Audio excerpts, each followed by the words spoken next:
नमस्कार, ईटीवी भारत में आपका स्वागत है और मैं हूं सचिन शर्मा। आज हमारे साथ हैं झारखंड विधानसभा में भाजपा विधायक दल के नेता बाबूलाल मरांडी। सवाल जवाब का सिलसिला शुरू करने से पहले मैं अपने दर्शकों को हमारे आज के मेहमान के बारे में बताना चाहता हूं। संथाल समुदाय के नेता बाबूलाल मरांडी झारखंड के पहले मुख्यमंत्री के तौर पर माने जाते हैं। इसी चीज के लिए विख्यात हैं वो। भाजपा के बहुत पुराने नेता हैं, संघ के प्रचारक रहे हैं और बीजेपी के एक लंबा समय बीजेपी में बिताने के बाद ही इनको एक नए बने राज्य में मौका मिला था मुख्यमंत्री बनने का। लेकिन भाजपा से बीच में इनकी कुछ अनबन हो गई थी और उसी अनबन के चलते 14 सितंबर 2006 को मरांडी जी ने खुद की पार्टी झारखंड विकास मोर्चा प्रजातांत्रिक का गठन कर लिया था। साल 2019 के विधानसभा चुनाव में उनकी पार्टी के 3 विधायक चुने गए थे। बाबूलाल मरांडी ने इस चुनाव के ठीक बाद अपनी पार्टी का भाजपा में विलय कर लिया।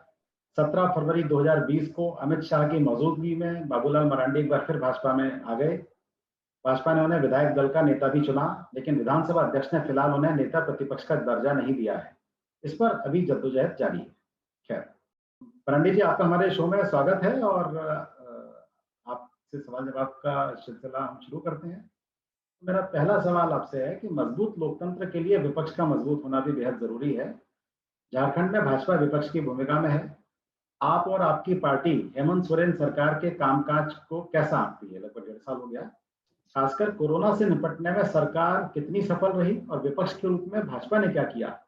इस पर अपनी राय रखिए। देखिए, मैं लगातार कह सकता हूँ कि जब कोरोना का काल आया, यानी राज्य सरकार पूरी की पूरी तरह से केंद्र सरकार के ऊपर निर्भर रही।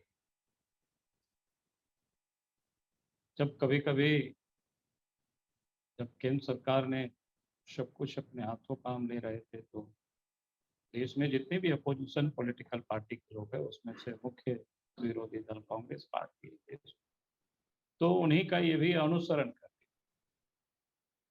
प्रारंभ से ही पहले केंद्रीयकरण, यानी मोदी जी सब कुछ देख रहे हैं, देश के प्रधानमंत्री वही कर रहे हैं, लोगों की उसमें कोई सहभागिता नहीं है, कामों का विकेंद्रीकरण नहीं कर रहे हैं, तो पहले इसकी लोगों को शिकायतें हो रही। जो कांग्रेस पार्टी कर रही थी वही काम झारखंड में, क्योंकि कांग्रेस के साथ ही यहाँ भी वो सरकार चलाते, तो यहाँ भी उन्होंने उसी रवैया को अपना रखा हर हमेशा, और उसी कारण झारखंड में जो और बेहतर तरीके से, क्योंकि एक तो छोटा राज्य था, फिर राज्यों में संसाधनों की कमी तो है, लेकिन उतनी बुरी भी हालत नहीं थी, तो उसको और बेहतर किया जा सकता था। लेकिन सरकार उसको बहुत ही कैजुअल, जिसको कह सकते हैं, कि तरीके से लिया। और प्रारंभिक काल में भी जब कोरोना आया था, उस समय भी आए दिन लोगों की शिकायतें होती थी, आए दिन नियाम जनता उससे परेशान रहते थे। और जब सेकेंड वेव जब आया कोरोना का, उस समय तो बहुत ही अपराध हुए, खास करके जो देश में अन्य जगहों पे भी जो ऑक्सीजन की समस्या थी वो झारखंड में। लेकिन झारखंड में मैं कहूँगा कि भारत सरकार ने पहले भी सरकार को चेताया भी था, जहाँ ऑक्सीजन प्लांट लगे, और जो ऑक्सीजन पहले से यहाँ तो ऑलरेडी जैसे टाटा कंपनी है या बोकारो स्टील प्लांट है, जिनके पास ऑक्सीजन की कोई कमी नहीं थी, देश के अन्य हिस्सों को भी दे रहे।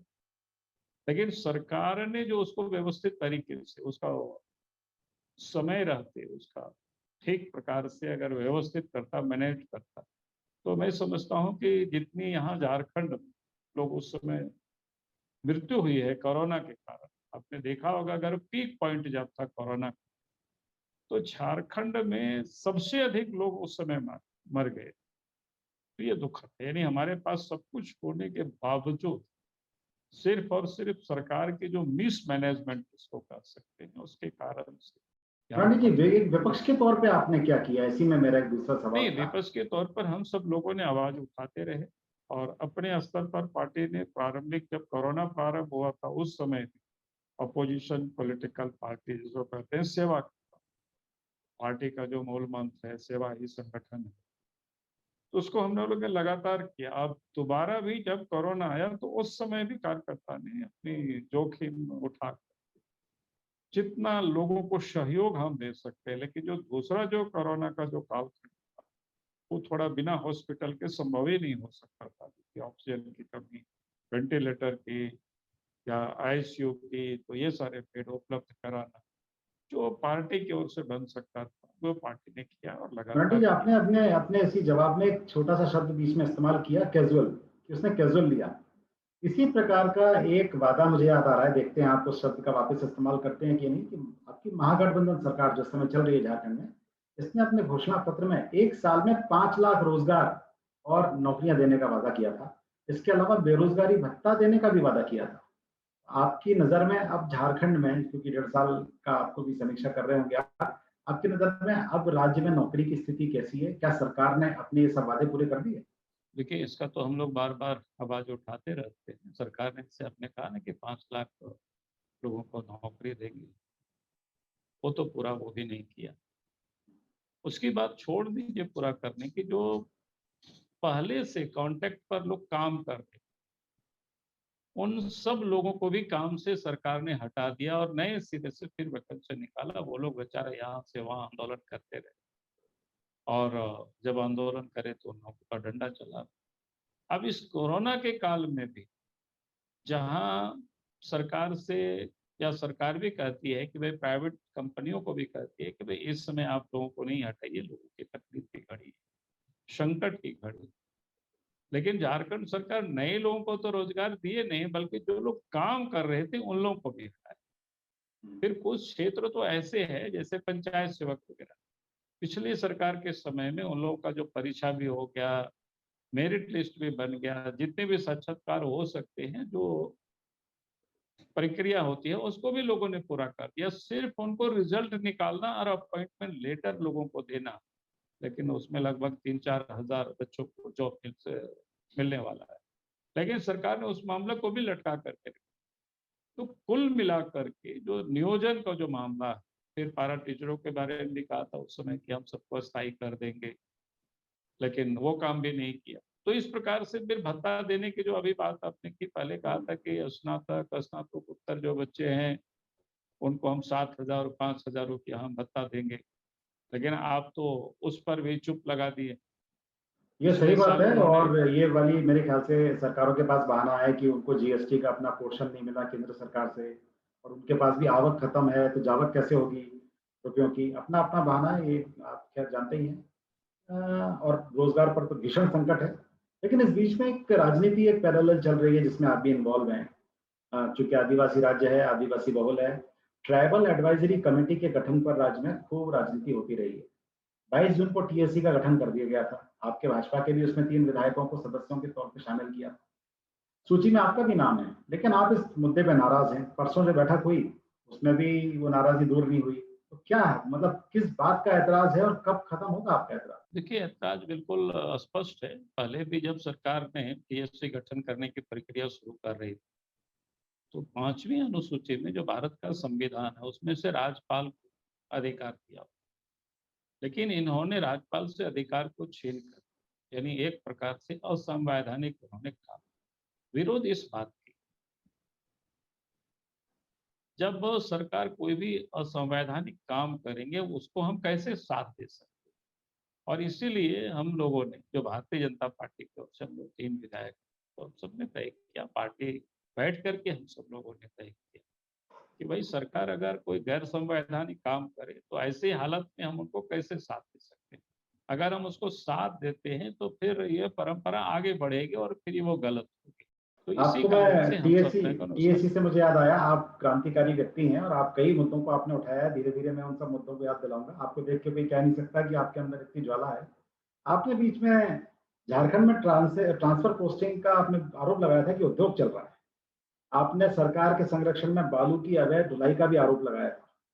तो अब क्या, अब उन आरोपों पर आपका क्या, आरोपों पर क्या कहना है आपका? इस स्थिति में कोई बदलाव कर पाए हैं आप लोग? क्योंकि अच्छे नंबर से भाजपा के पास में काफ़ी देखिए, विधायक मैं हैं। कहूँगा कि बदलाव तो सरकार को करना है, हम लोग तो आवाज़ ही उठा सकते हैं।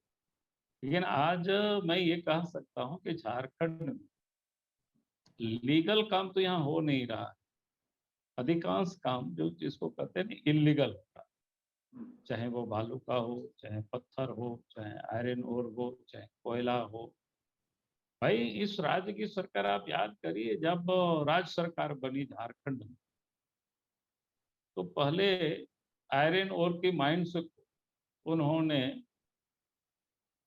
यानी पब्लिक सेक्टर के लिए रिजर्व करने के लिए भारत सरकार को पत्र लिखा। जब सबको पता है, जब पहले जिस प्रकार से उसको बांटा जा रहा था, फिर सह कमीशन बनी, उसके बाद पूरे देश में ने कहा कि नहीं, अब इसका ऑक्शन चाहिए। और देश के अन्य राज्य से पड़ोसी जहां पर आयरन ओर की खदानें, तो क्या कहते हैं ये उड़ीसा, तो उन्होंने लगभग 10 एक खदानों के, जैसे ही उसका एक खत्म हो गया था ये, तो उन्होंने क्या किया, ऑक्शन किया। और ऑक्शन करने के बाद आज उनके खाते में पैसे भी आए 2-3 हजार करोड़ रुपया। तो आज इस कोरोना काल में भी लोगों की बेहतर सेवा कर पा। लेकिन झारखंड सरकार ने क्या किया, ऑक्शन करने के बजाय पब्लिक सेक्टर के लिए, यानी उनका यहाँ जीएसएमडीसी है, उसके लिए उन्होंने रिजर्व कर दिया। और उसके लिए भारत सरकार से परमिशन उन्होंने पत्र लिखा कि लोगों ने बार बार कहा ये गलत क्यों कर रहे हो, कि आप हमें ट्रांसपेरेंसी होनी चाहिए ना, देखनी चाहिए उसको। तो मैं ये कह रहा था कि ये सरकार हर कुछ इलीगल काम करने के लिए ही तत्पर रहती है, क्योंकि लीगल जब काम होगी तो सरकार के खजाने में पैसा जाएगा, इलीगल काम होगा तो ये अपनी तिजोरी में पिसाएगा, अंदर ही नहीं। और इसलिए ये हो रहा है। और उसके कारण से फिर ट्रांसफर पोस्टिंग के जो आपने बताया कि ट्रांसफर पोस्टिंग भी एक उद्योग का रूप ले चुका है।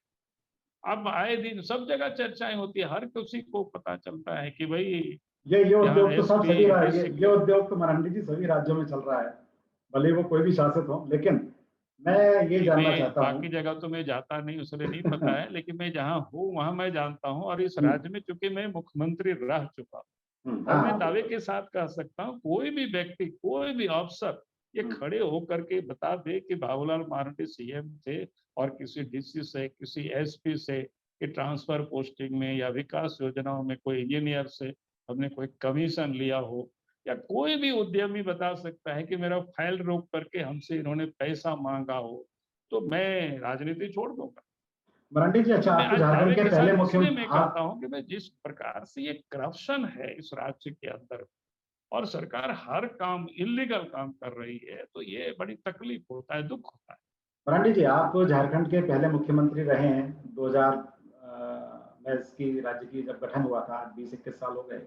भाजपा की भी सरकारें रही, इससे जस्ट पहले रघुवर दास की सरकार थी। खनिज संपदा इतनी ज्यादा है झारखंड में कि नेताओं की, कई लोगों की नीयत डोल जाती है। लेकिन मैं अब आप पर बात करता हूं, क्योंकि उस समय आप भाजपा में नहीं थे।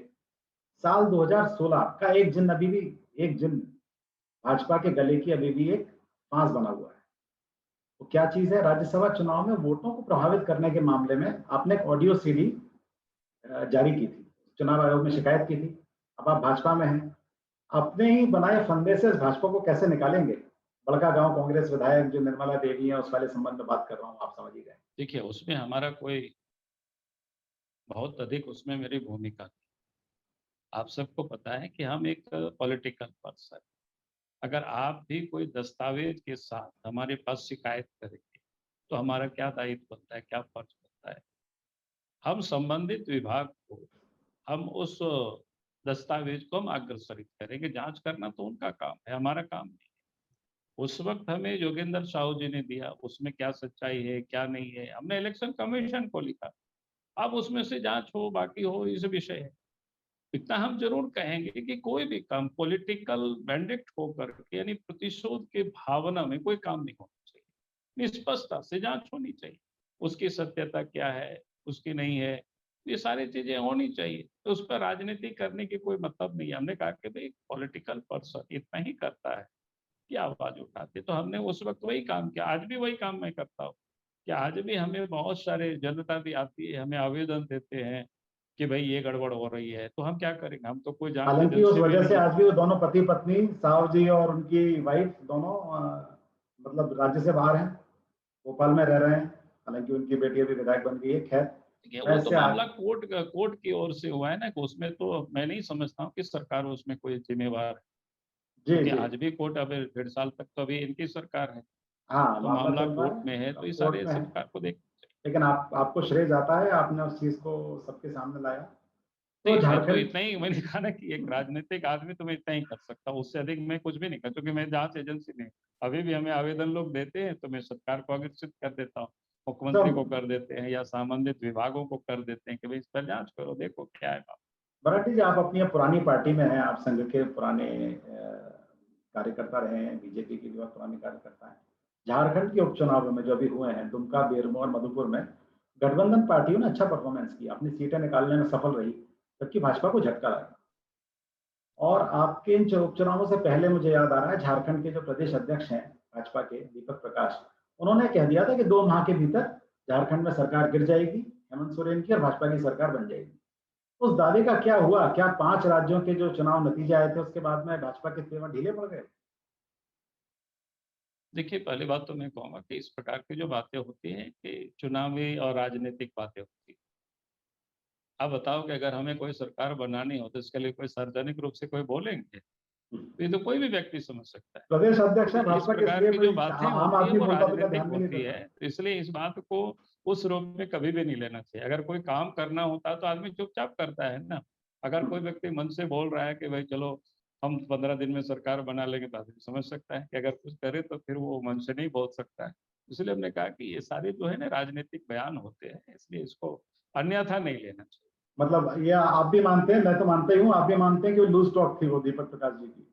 अब लूज टॉक इसको नहीं कहते, हमने एक राजनीतिक, मैंने कहा कि इस प्रकार की राजनीतिक बातें चुनाव के समय चुनावी चल रहा जुमला है। कहते हैं उसको, चुनावी जुमला कहते हैं। हाँ, आप जो उसको कर लीजिए जी, ना। जी। अच्छा, मरंडी जी, अब इंटरव्यू लगभग अपने पूरा हो गया है, आपने आखिरी चरण में है। मैं आपसे एक बेहद महत्वपूर्ण सवाल पूछना चाहता हूँ, आपसे जुड़ा हुआ है।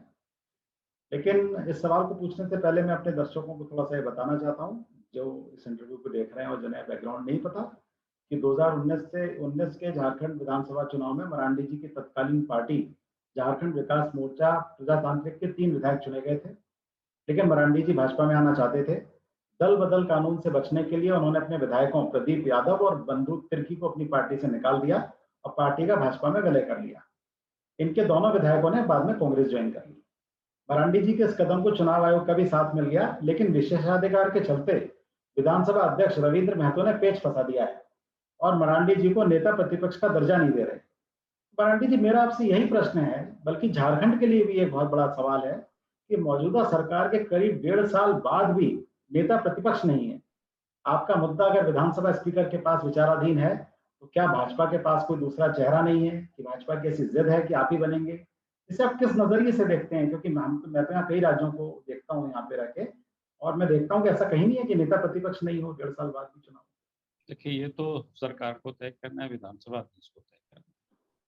पार्टी ने तो बिल्कुल सर्वसम्मत से चुनाव करके विधानसभा अध्यक्ष को लिखित में दे दिया कि भाई हमारे दल के नेता ये हो। और पार्टी का विलय भी जिसको कहते हैं ना विधिवत रूप से विलय हुआ। भारत के जो निर्वाचन आयोग है उन्होंने उसकी हाँ, स्वीकृति दी, बिल्कुल मुहर बिल्कुल, लगा। उन्होंने मान्यता दी, आपको मैंने बोला नहीं, ही है सब। सब कुछ हो गया। और पिछले राज्यसभा के चुनाव में भारतीय जनता पार्टी के विधायक के रूप में हमने वोट भी डाला। तो ये सारे काम हुए, तो अब उनको क्यों परेशानी है, नहीं परेशानी है, ये तो विधानसभा अध्यक्ष बताएंगे, सरकार को बतानी है। अच्छा, तो चलिए इसी में एक दूसरी चीज मैं पूछ रहा हूँ आपसे, क्योंकि आपको अभी तक नेता प्रतिपक्ष की मान्यता नहीं मिली है, इसलिए जब सदन चलता है तो आप अलग रहते हैं। तो क्या आपको खुद इस्तीफा देकर भाजपा के टिकट पर दोबारा चुनाव नहीं लड़ना चाहिए? ऐसा इसलिए क्योंकि जब आप ही सदन में मजबूत नहीं रहेंगे, तो अपनी पार्टी पर आप उस तरीके की कमांड कैसे रख पाएंगे? देखिए, मैं इस बात को कहूंगा कि ये तो पार्टी का निर्णय होता है, क्योंकि मैं इंडिविजुअल निर्णय भी नहीं कर सकता हूँ। क्योंकि हमने तो जब पार्टी ज्वाइन कर रहे थे तो मैंने अपनी ओर से देश के प्रधानमंत्री से भी मिले थे और गृह मंत्री से भी मिले थे और संगठन के प्रमुख जो भी लोग सब थे, और मैंने सबको कहा था कि हमें पद से मुक्त रखो, मैं पार्टी के लिए काम करूंगा। लेकिन पार्टी के जो आग्रह थी उसको हम जब पार्टी में है तो फिर पार्टी की जो आदेश हमें देगी, जो निर्देश करेगी, उस काम को हम करेंगे। आपकी बातचीत में थोड़ा बिटवीन द लाइंस में समझ पा रहा हूँ मरांडी जी, कि आप चाहते हैं कि आप दोबारा चुनाव लड़के विधिवत रूप से इस तरीके से आए कि ये पेच ना फंसा रहे, देखिए, ऐसा मैं मुझे बार लग रहा बार है। कहता हूँ कि मैं चुनाव से कभी घबराता नहीं। आप खैर पुराने मैंने धुरंधर हैं जीवन आप इस चीज में में। जितना चुनाव लड़े हैं, अगर मेरे अतीत को आप जानते होंगे मेरे चुनाव लड़ने की, तो मैंने कभी भी घबराहट नहीं महसूस की। दुमका हम 2-2 बार चुनाव जीते, हम्म, 2 बार हारे भी वहाँ शुरू में, 91 लड़े, 96 में लड़े, हारे। लेकिन हम दुमका छोड़े नहीं, जबकि हमारा घर गिरिडीह पड़ता है, गिरिडीह जिला भी कोडरमा लोकसभा में पड़ता है। फिर जब विधानसभा के चुनाव होने की जो बारी आई, तो रामगढ़ से चुनाव लड़े, रामगढ़ विधानसभा से, जो नहीं, मुझे राजनीतिक याद है दल। आपने शिबू सोरेन को हराया है। झारखंड क्षेत्र की 14 में से 12 लोकसभा सीटों को आपने भाजपा को जितवाया, और शिबू सोरेन से एक बार आप हार गए थे, लेकिन एक बार आप वापस जीते, तो आपने एक बड़ा काम किया उसमें। नहीं नहीं, मैं लेकिन वो तो कहता हूँ, मेरा मेरा उसमें कंट्रीब्यूशन नहीं है। ठीक है, हम प्रत्याशी थे और एक कार्यकर्ता के नाते काम करते, तो पूरी संगठन पूरी ताकत लगाई थी। तो तो लेकिन मैं चूंकि कह रहा हूँ डेढ़ कि साल मैं हो कभी चुका भी है, डेढ़ साल एक घबराता बड़ा नहीं हूँ, ये डेढ़। मैंने आपको कहा था चुनाव से। हाँ, नहीं, और मैं आपकी रामगढ़ बात से समझ रहा चुनाव लड़े, रामगढ़ तो बड़ा रिक्स था, लोगों को कहा था जनरल सीट था, कि बोले क्या स्थिति है।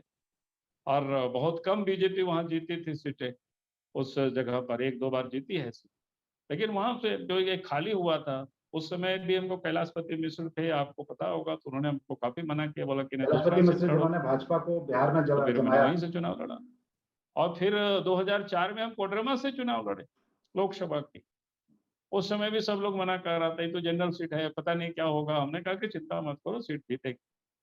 और कोडरमा से एक बार नहीं, बल्कि 2004, 6, 9 हम जीते चुनाव। तो कहने का अर्थ ये है कि हम चुनाव लड़ने से हम घबराते नहीं, लेकिन हमने कहा कि पार्टी के एक बंधन से हम बांधे हुए हैं, वो पार्टी। तो खैर मैं मानता हूँ आप अनुशासित सिपाही हैं, लेकिन 5 साल में से डेढ़ साल निकल गया, बल्कि अब डेढ़ साल से ज्यादा समय हो रहा है, क्योंकि दिसंबर में शपथ पढ़ ली थी 2019 में हेमंत सोरेन ने। तो अब नहीं लगता आपको कि इसका कोई एक रास्ता निकलना चाहिए, एक सपाट रास्ता जिसमें आप सीधे प्रतिस्थापित हो सकें? देखिए, बाकी तो मैंने कहा कि पार्टी को तय करना है। हमारे ओर से जहां तक सवाल है, तो मैं इतनी कह रहा हूँ कि वो अगर सदन में हमें बोलने नहीं देते, तो हमारे विधायक तो सदन में हर विषय को, हर मुद्दों को प्रमुखता से उठाते। और रही बात, मैंने तो कहा कि कोरोना के कारण हम सब फंसे हुए हैं, निकल नहीं पा रहे हैं। अगर कोरोना नहीं हुआ तो इस सरकार को फिर चलना मुश्किल कर देगी।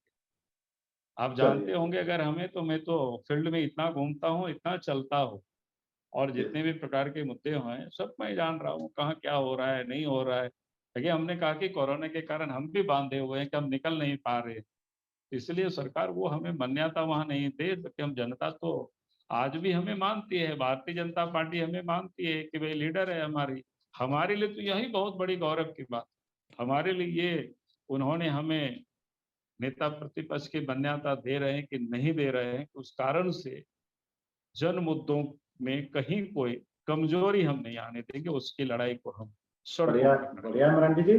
ईटीवी भारत से बात करने के लिए आपका बहुत बहुत धन्यवाद। और मैं अपने दर्शकों से यही कहना चाहता हूँ कि मरांडी जी सरीखे और भी कई महत्वपूर्ण व्यक्तियों से हम इसी तरह से आपको मिलवाते रहेंगे। धन्यवाद।